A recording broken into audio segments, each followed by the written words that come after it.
நான் வீட்ல டெய்லி வேலை பார்க்கும்போது, டெய்லி ஒரே வேலைய பார்க்குறோமே, டெய்லி சமைக்கிறது, துணி துவைக்கிறது, பாத்திரம் கழுவுறது அப்படின்னு சொல்லி ரிப்பீட்டா வேலை பார்த்துக்கிட்டே இருக்கிறோமே, இதுக்கு ஒரு 2 நாள் லீவ் கிடைச்சா நல்லா இருக்குமே அப்படின்னு சொல்லி யோசிச்சுட்டே இருப்பேன்.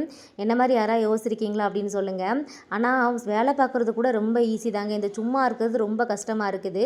நம்ம டெல்லியிலேருந்து தமிழ்நாடு போறதுக்கு 2 நாள் ஆகுமா, 2 நாளும் ஜாலியா ரெஸ்ட் எடுக்கலாம் அப்படின்னு நினச்சு தான் நான் வண்டியில ஏறினேன். ஒரு நாள் வரைக்கும் நல்லா சமாளிச்சுட்டேன். மறுநாள் பார்த்தீங்கன்னா, ஆந்திர பிரதேசக்குள்ள தான் என்ட்ரி ஆகுது. இன்னும் ஒரு நாள் ஃபுல்லாக ட்ரெயினில் உட்காந்து நைட்டு தான் இறங்க வேண்டியது இருக்குது. அதுக்குள்ளேயும் போதும் போதும்னு ஆகிப்போச்சு. கை கால்லாம் வலிக்க ஆரம்பிச்சுட்டு ஒரே இடத்துல உட்காந்து சரி இனிமே சும்மா இருக்கக்கூடாது அப்படின்னு சொல்லிட்டு எந்திரிச்சு நடக்க ஆரம்பிச்சிட்டேன். நமக்கு தான் B1லேயும் B2லேயும் சீட்டு மாற்றி மாற்றி போட்டு வச்சுருக்கிறாங்களே அப்படின்னு சொல்லிட்டு அங்கேயும் இங்கேயும் வாக்கிங் பண்ண ஆரம்பிச்சிட்டேன். இது B2ஓட என்ட்ரன்ஸில் நிற்கிறேன். அவர் சொன்னார், ஏன் அங்கிட்டு இங்கே நடக்கிற, யாராவது பார்த்தா ஏதாவது சொல்லுவாங்க அப்படின்னு சொல்லிட்டு.